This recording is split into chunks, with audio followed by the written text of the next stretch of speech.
Un ciel rouge sang se reflète sur les étendues minières du Katanga et le vent transporte avec lui des murmures d'une trahison qui a changé l'histoire d'un pays tout entier.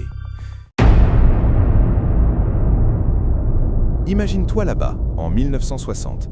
Le Congo vient tout juste de s'émanciper de la Belgique et déjà, des forces invisibles tirent les ficelles derrière des portes closes.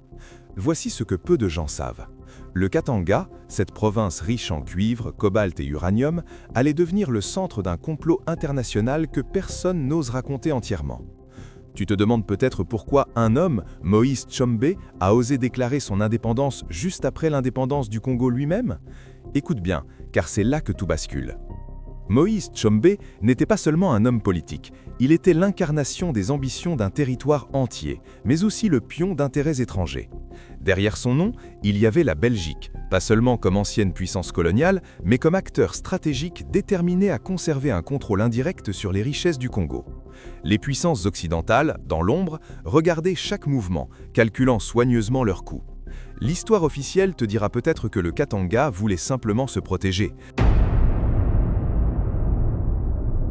Mais voici ce que l'histoire officielle ne te dit pas. Tshombe n'agissait pas seul. Il était soutenu, financé et armé par des élites qui avaient un intérêt direct à garder le Katanga hors de portée de Kinshasa.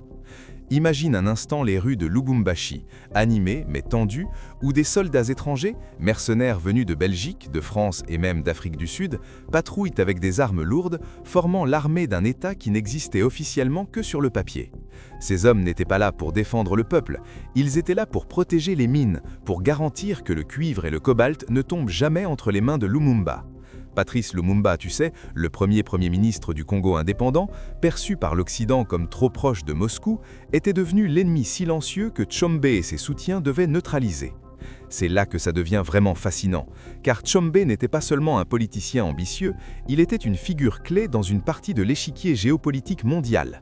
Chaque décision, chaque discours, chaque mouvement de troupes katangaises était observé par la CIA et d'autres agences étrangères. Tu te demandes peut-être comment un simple conflit provincial est devenu un enjeu mondial? La réponse est simple. Les richesses du Katanga, son cuivre, son cobalt et surtout son uranium, des minerais stratégiques pour la guerre froide et la technologie naissante, faisaient de cette province un trésor convoité. Et voici ce que peu de gens savent. Les entreprises minières belges, notamment l'Union minière du Haut-Katanga, avaient plus d'influence que le gouvernement congolais lui-même. Elles fournissaient des financements, des conseils stratégiques et même un soutien logistique direct. Tshombe était leur visage public, leur cheval de Troie, leur garant que le Katanga resterait un sanctuaire économique, une enclave de richesse loin de l'autorité centrale.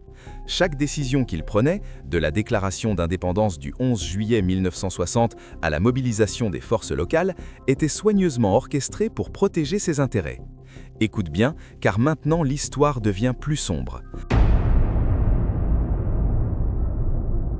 Patrice Lumumba, qui rêvait d'un Congo unifié et indépendant, voyait son pays se désintégrer sous ses yeux. Les Nations Unies interviennent, mais avec une prudence qui laisse perplexe. Elles veulent rétablir l'ordre, certes, mais sans menacer les intérêts occidentaux dans la région. Entre-temps, Tshombe consolide son pouvoir, signe des alliances avec des acteurs internationaux et devient l'homme que personne n'ose défier. Mais derrière les rideaux de l'opulence katangaise, les tensions montent, les trahisons se multiplient et le Congo entier est au bord du chaos. Les mercenaires européens, souvent oubliés dans les manuels d'histoire, jouent un rôle clé. Des hommes expérimentés dans des guerres étrangères, payés et armés pour défendre un État qui n'existe officiellement que par son argent et ses mines, marchent dans les rues de Lubumbashi. Tu peux presque entendre le cliquetis des armes et le murmure des ordres, chaque pas résonnant comme un avertissement pour Kinshasa et pour Lumumba. C'est une guerre silencieuse, invisible aux yeux du monde, mais d'une intensité qui changera l'histoire de toute l'Afrique centrale. Voici ce que l'histoire officielle ne te dit pas. Tshombe est à la fois victime et acteur. Victime des circonstances et du chaos politique, acteur des puissances étrangères et des élites locales. Chaque action est une manœuvre, chaque parole une promesse, chaque alliance un calcul. La sécession du Katanga n'est pas simplement une rébellion locale, c'est une stratégie globale, un mouvement soutenu par des intérêts économiques et politiques puissants qui façonnent le destin d'un pays jeune et vulnérable. Alors, qu'en est-il des puissances internationales? Les États-Unis observent, calculent et parfois soutiennent indirectement Tchombe pour contrer l'influence soviétique. La Belgique, discrètement mais sûrement, fournit des armes, des conseils stratégiques et même un soutien logistique direct. Même des pays lointains voient dans le Katanga un enjeu stratégique car le cuivre et le cobalt deviennent essentiels pour les technologies militaires et industrielles de la guerre froide. Le Katanga, une province qui aurait pu être qu'un simple territoire africain, devient ainsi le centre d'un affrontement international. Et voici ce que peu de gens savent. Les entreprises minières belges, notamment l'Union minière du Haut-Katanga, avaient plus d'influence que le gouvernement congolais lui-même. Elles fournissaient des financements, des conseils stratégiques et même un soutien logistique direct. Même des pays lointains voient dans le Katanga un enjeu stratégique car le cuivre et le cobalt deviennent essentiels pour les technologies militaires et industrielles de la guerre froide. Le Katanga, une province qui aurait pu être qu'un simple territoire africain, devient ainsi le centre d'un affrontement international. Et ce n'est pas tout. Les élites katangaises locales, riches et influentes, manipulent aussi les événements. Elles financent, conseillent et parfois intimident ceux qui pourraient s'opposer à Tchombe. Chaque mine, chaque route, chaque centre administratif est sous contrôle étroit.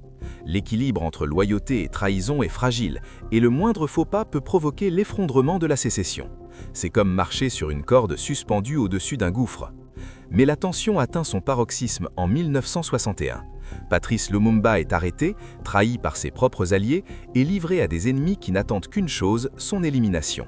Le Katanga se renforce, soutenu par ses mercenaires, ses sponsors étrangers et sa population fidèle. Et tout cela se déroule sous l'œil attentif de l'ONU qui tente de jouer les médiateurs tout en évitant de toucher aux véritables intérêts qui contrôlent la région. À ce moment, il devient clair que Tchombe n'est pas qu'un leader local, il est le catalyseur d'une crise internationale, un symbole de la manière dont les intérêts économiques et géopolitiques peuvent manipuler un pays jeune et vulnérable. Le Katanga, sa richesse et ses mercenaires deviennent ainsi un microcosme de la guerre froide où chaque décision locale a des répercussions mondiales. Finalement, en 1963, après plusieurs opérations militaires de l'ONU et une pression internationale massive, la sécession du Katanga échoue. Mais le message est clair, même un État officiellement indépendant peut devenir la marionnette de forces bien plus grandes. Tchombe disparaît du centre de la scène politique pendant un temps, mais son histoire reste un rappel puissant de la manière dont l'argent, les mines et la géopolitique peuvent remodeler le destin d'un pays. Alors, que retenir de tout cela? Que derrière chaque déclaration politique, derrière chaque soulèvement régional, il y a souvent des forces invisibles qui tirent les ficelles. Tchombe n'était pas seulement un homme ambitieux, il était l'interface entre des intérêts locaux, nationaux et internationaux, un personnage au cœur d'une conspiration économique et politique qui a façonné le Congo moderne. Et maintenant que tu fermes les yeux et que tu visualises ces mercenaires patrouillant dans les mines de cuivre, que tu imagines les réunions secrètes entre dirigeants belges et Tchombe et que tu entends le murmure des conspirations qui se jouent dans l'ombre, une question reste. Si le Katanga avait réussi à rester indépendant, le Congo serait-il devenu le pays que nous connaissons aujourd'hui ou serait-il tombé sous le contrôle invisible d'intérêts étrangers, manipulés et exploités bien plus profondément encore ?